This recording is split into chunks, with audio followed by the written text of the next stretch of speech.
Assalamualaikum warahmatullahi wabarakatuh. Perkenalkan, nama saya Siti Mesaroh, ingin menjelaskan anak disabilitas netral. Dan saya ingin memperkenalkan, nama saya Siti Mesaroh dari Prodi PLB nomor NIM 221 F1 0052. Alat pendidikan bagi anak disabilitas netral. Alat pendidikan bagi anak disabilitas netral buta. Total alat pendidikan bagi anak disabilitas netral dibagi menjadi 3 bagian, yaitu alat pendidikan khusus, alat bantu, dan alat peraga. Alat pendidikan bagi anak disabilitas netral antara lain gerak dan pena, mesin titik braille komputer dengan hologram braille, printer braille, abacus, kalkulator bicara, kertas dan braille, penggaris braille, kompas bicara. Alat bantu pendidikan bagi anak disabilitas netral sebaiknya menggunakan materi perabaan dan pendengaran. Alat bantu perabaan sebagai sumber belajar menggunakan buku-buku dengan huruf braille. Alat bantu pendengaran sebagai sumber belajar diantaranya talking books, buku bicara, kaset suara binatang, CD dan kamus bicara. Alat peraga bagi anak disabilitas netral buta total. Alat peraga tekstual atau audio, yaitu alat peraga yang dapat diamati melalui perabaan atau pendengaran alat peraga tersebut antara lain benda asli berupa makanan, minuman, binatang peliharaan, kucing, ayam, ikan, hias dan lain-lain. Benda yang asli yang diawetkan, benda asli yang diawetkan berupa binatang liar, buas atau sulit didapatkan. Benda asli yang dikeringkan, benda asli yang dikeringkan berupa herbarium atau eksektarium. Benda model tiruan berupa model kerangka manusia, model alat pernapasan dan lain-lain. Gambar timbul berbentuk asli berupa grafik diagram dan gambar timbul skematik. Gambar timbul skematik ini berupa rangkaian listrik, denah dan lain-lain. Peta timbul tentang provinsi, pulau, negara, daratan, benua dan yang lain. Globe timbul papan baca dan papan paku. Alat pendidikan bagi anak disabilitas netral Location.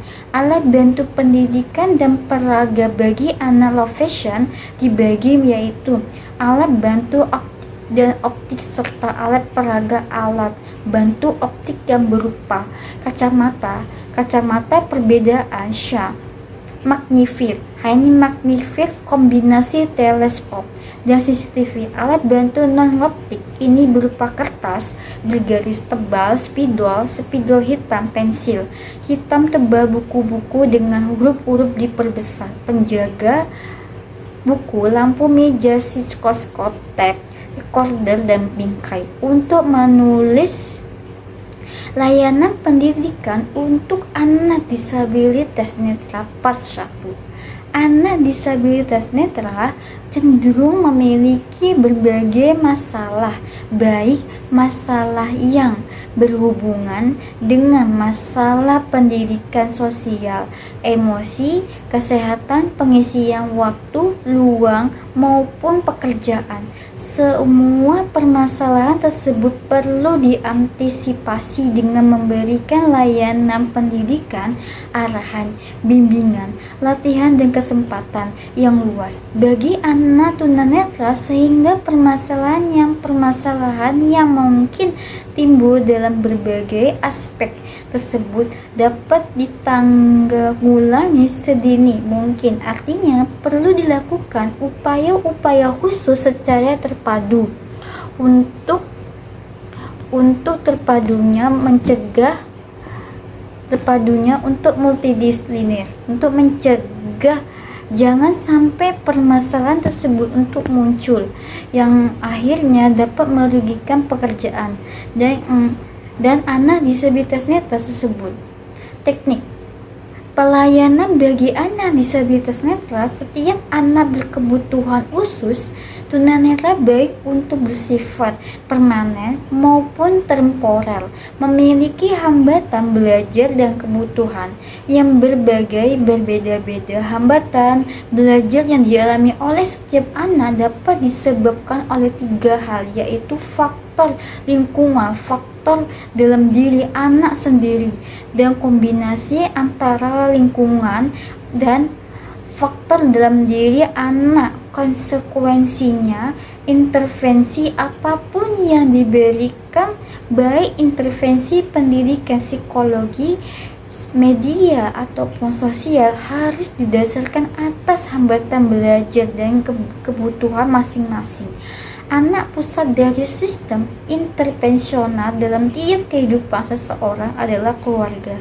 Seseorang bayi belajar bagaimana hidup dan menerima kehidupan itu melalui interaksinya dalam keluarga. Interaksi seseorang di masa depan memperlihatkan intensitas ikatan emosi dan kepercayaan dasar terhadap diri dan dunia yang luar yang dihasilkan pada berinteraksi awal dalam keluarga. Saat anak-anak tumbuh dan matang, mereka berubah dalam banyak hal dan keluarga pun berubah pula. Hal ini berlangsung selama perkembangan seseorang dalam rentang kehidupannya. Jika anak remaja atau orang dewasa mengalami disfungsi psikologis, masalah ini mungkin berawal dari konflik yang tak terpecahkan dalam keluarga di masa lalu. Masalah keluarga, terutama seorang ibu, merupakan gejala intervention. Kondisi emosi salah satu anggota keluarga berpengaruh pada setiap anggota yang lainnya. Bila satu anggota keluarganya merasa tidak heran, diskomfort, maka hal ini akan mempengaruhi anggota lainnya. Kondisi keluarga dapat dianalogikan dengan kondisi individu dalam keadaan homeostasis. Jadi dalam konseling atau terapi keadaan homeostasis struktur keluarga ini, anak-anak merupakan emotional produk dari orang tua perilaku manusia, terutama anak dengan hambatan penglihatannya merupakan hasil belajar sehingga dapat diubah dengan memanipulasikan dan mengkreasikan kondisi-kondisi belajar pada dasarnya. Proses konseling merupakan suatu penetapan proses atau pengalaman belajar untuk membantu individu agar dapat mengubah perilakunya supaya dapat memecahkan masalahnya. Prinsip pengajaran pada anak disabilitas netra harus berdasarkan keterbatasannya dalam hal variasi dan luasnya, pengalaman keterbatasan dalam hal mobilitas dan keterbatasan dalam hal mobilitas dan keterbatasan dalam hal interaksi dengan lingkungannya.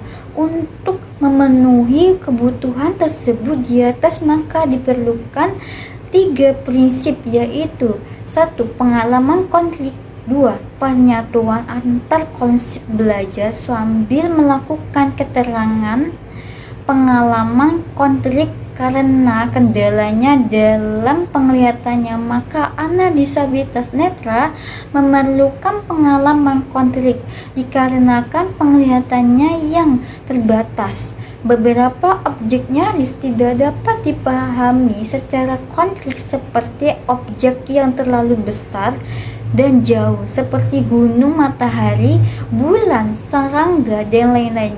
Selain itu, anak disabilitas netra juga mengalami keadaan dalam mengamati benda melalui perabaan seperti zat kimia, api, atau gas yang juga tidak mungkin dipahami secara konkret melalui penglihatannya. Untuk memahamkan hal tersebut di atas, maka diperlukan berbagai teknik modifikasi agar dapat anak disabilitas disabilitas paham salah satu cara yaitu untuk dengan memberikan ilustrasi atau analogi yang memungkinkan konsep-konsep tersebut dapat dipahami dengan baik. Hal ini perlu diberikan guru agar anak disabilitas netra dapat mengalami secara nyata dan tidak hanya memahami secara verbalis atau verbal saja atau penyatuan antar konsep sebagaimana besar pengalaman dan pemahaman diperoleh dari informasi visual dan non visual yang diperoleh oleh indera selain mata dari perabaan berperan sangat penting tentang objek yang tidak bersuara. Objek yang harus dipahami melalui perabaan dapat dikategorikan objek yang kecil atau dapat dijangkau oleh perabaan dalam telapak tangan dan objek yang besar atau di luar jangkauan telapak tangan. Teknik ini disebut teknik perabaan analitik tos belajar sambil melakukan learning by doing. Prinsip belajar sambil melakukan learning by doing berkaitan erat dengan prinsip pengalaman konkret dengan praktek langsung untuk memahami benda di luar jangkauan telapak tangan. Maka peran teknik perabaan sintesis sangat penting dalam teknik perabaan sintesis dilakukan dengan meraba bagian-bagian demi kemudian secara keseluruhan dibentuk berdasarkan informasi bagian-bagian tersebut. Sebagai contoh dalam memahami hewan, gajah, anak disabilitas netra harus meraba bagian demi bagian, misalnya kaki, ekor, belalai, tubuh, dan seterusnya. Tenaga kependidikan yang dibutuhkan bagi anak disabilitas netra, guru, psikolog, dokter netra mata, optometris penjelasannya guru dengan kualifikasi SGPLB, sekolah guru pendidikan luar biasa, sarjana S1 PLB, sarjana pendidikan luar biasa, sarjana S1 bukan PLB tetapi memiliki latar belakang keahlian tertentu khusus yang dibutuhkan anak disabilitas netra seperti pendidikan agama, musik, massage, dan lain. Guru sekolah umum yang diberikan training minimal 6 bulan. Psikolog diperlukan untuk mengetahui sejauh mana kemampuan inteligensi anak disabilitas netra dan membantu guru dalam pembuatan asesmen yang bertujuan untuk mengetahui kelemahan dan kelebihan anak sehingga dapat diketahui apa yang menjadi kebutuhan anak disabilitas netra dalam proses pembelajaran. Dokter mata rekomendasikan dari dokter mata sangat diperlukan bagi lembaga penyelenggaraan pendidik untuk anak disabilitas netra karena rekomendasikan yang menerangkan bahwa seseorang anak mengalami hambatan dalam penglihatannya adalah seseorang dokter optometris. Kemampuan penglihatan anak disabilitas netra dapat diketahui salah satunya dari hasil asesmen klinis yang dilakukan oleh optometris. Kondisi penglihatannya anak disabilitas netra dapat diketahui melalui laporan hasil asesmen, misalnya mengenai ketajaman penglihatannya, lantang pandang, kebutuhannya, media baca tulis, dan alat bantu yang diperlukan sesuai dengan kebutuhan anak, alat peraga yang diperlukan, dan penempatan kelas. Pelayanan khusus pada anak disabilitas netra bagi siswa atau mahasiswa yang mengalami hambatan visual, baik yang buta total maupun low vision, sangat sulit untuk memahami segala hal secara signifikan. Menurut American Team for the Blind, mahasiswa yang mengalami hambatan visual membutuhkan seseorang guru yang bersertifikat dan seorang ahli orientasi mobilitas selalu menggunakan nama saat berintegrasi bersama mahasiswa. Dengan cara inilah mereka akan tahu kita sedang berbicara dengan mereka. Misal, "Hai Ali, ini saya Bu Tati," dan suruhlah teman-teman sekelasnya menirukan hal yang sama. Gunakan kata-kata yang merujuk pada penglihatannya. Jangan hindari kata-kata seperti lihat dan lihat. Sama seperti mereka yang terlihat, kata-kata ini harus menjadi bagian dari kosakata siswa buta untuk berkonotasi. Bagaimana mereka melihat, apakah dengan sentuhan, membawa hal-hal dekat atau dalam percakapan normal. Seperti katakan, "Sampai jumpa nanti ya." Jangan memberi isyarat. Selalu verbalisasi saat menulis di papan tulis. Selalu ungkapkan apa yang Anda tulis sehingga siswa yang memiliki akses ke informasi didapatkan mengikuti. Gunakan konsep-konsep posisional dan teras seperti di bawah, di atas, di belakang, di depan, kanan, dan jadi gunakanlah kalimat-kalimat deskriptif seperti bola ada di samping pintu Ali, bola ada di sana sini, karena siswa tidak dapat melihatnya. Hindari bertanya apakah seseorang siswa dapat melihat. Hindari bertanya pada siswa yang buta, "Bisakah Anda melihat ini?" Seperti mereka bisa melihatnya, tapi gantil dengan pertanyaan, "Apakah Anda menemukan X?" Atau dapatkah Anda memilih beberapa bagian benda ini lebih detail? Tempat duduk yang strategis. Guru harus memahami sekuat dari penglihatannya siswa. Jika siswa melihat dengan sisi mata kiri mata, dudukkan siswa di sisi kanan kelas dan jauh dari jendela. Tempat duduk menghadap sumber cahaya matahari, jendela idealnya di belakang mereka. Kontras, gunakan warna-warna yang kontras untuk semua hal dengan konsep berani, besar, dan sederhana. Gunakanlah bola terang dan kontras dengan latar dan tangga. Dari awal hingga akhir diberi warna yang kontras. Biasanya kuning. Ikuti pemimpin saat anak mengantri. Latihan anak untuk menggerakkan perhatian kepada teman di depannya untuk menjadi pemimpinnya. Kemudian lihatlah anak mengarahkan perhatiannya ke anak di depannya dengan mengikuti semua gerakan, misalnya berhenti, berjalan, lurus, berputar, dan lain-lain.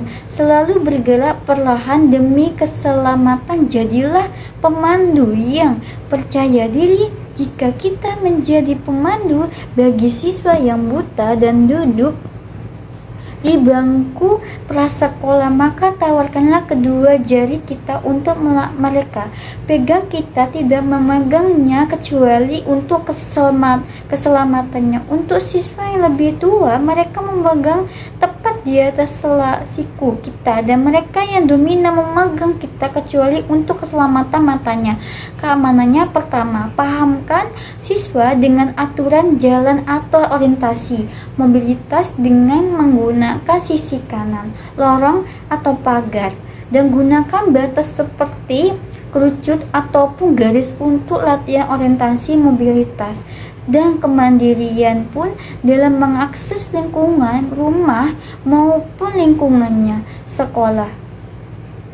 Penerima guru pada siswa buta. Seseorang guru harus memberikan penerimaan diri kepada siswa yang buta. Hal ini penting untuk menimbulkan meningkatkan rasa kepercayaan diri murid yang mengalami kebutaan terhadap diri mereka. Penerimaan diri seseorang guru yang harus profesional kepada murid berkebutuhan khusus berdampak positif kepada anak yang buta itu sendiri, karena seorang figur guru adalah sumber suri tauladan bagi semua murid-murid, sehingga mereka pun akan melakukan hal yang sama seperti, yaitu penerima kepada siswa yang mengalami hambatan visual. Langkah pertama yang batas dibuat kita lakukan sebelum pembelajaran adalah memahami bahwa kemampuan melihat sangat terbatas. Dibutuhkan hal-hal yang konkret dalam segala hal, karena 80% dari apa yang dilihat bayi adalah melalui indera penglihatannya. Jadi masuk akal jika anak tunanetra mengalami hambatan dalam belajar tentang sesuatu hal. Ada beberapa hal pembelajaran kehidupan yang tidak sepenuhnya dipahami tanpa penglihatannya. Misalnya, apa artinya tinggi dan bagaimana cara kita menjelaskan antara laki-laki yang jangkung, pohon yang tinggi, atau bangunan tinggi yang belum pernah dilihatnya. Misalnya, juga melihatnya awan di langit yang biru. Untuk itulah maka guru harus membantunya siswa untuk memahami dan menerapkan keterampilannya dan konsep dasar seperti putaran. Misalnya, anak tunanetra diajarkan bahwa koin bulat dan bulat ini adalah beberapa objek yang bulat, maupun mungkin siswa tidak sepenuhnya memahami bagaimana kenolataan itu berlaku untuk semua benda-benda, karena masing-masing benda mempunyai ukuran yang berbeda. Ketika semua konsep dipahami, maka siswa tunanetra dapat menerangkan konsep kebenaran untuk semua objek dengan konsisten dan berulang-ulang. Pendidikan seorang anak bisa diibaratkan sebagai sebuah bangunan. Satu blok pengetahuan terletak di atas yang lain, seperti satu lantai bertumpu pada yang lainnya. Pertanyaan adalah, apakah bangunan itu akan menjadi bangunan satu lantai atau akan menjadi bangunan yang tinggi? Jadi cara lain untuk memvisualisasikan adalah dengan membayangkan segitiga terbalik miring. Dimulai hanya dengan konsep kecil. Konsep ini diperluas dan digunakan untuk mengajarkan yang lain.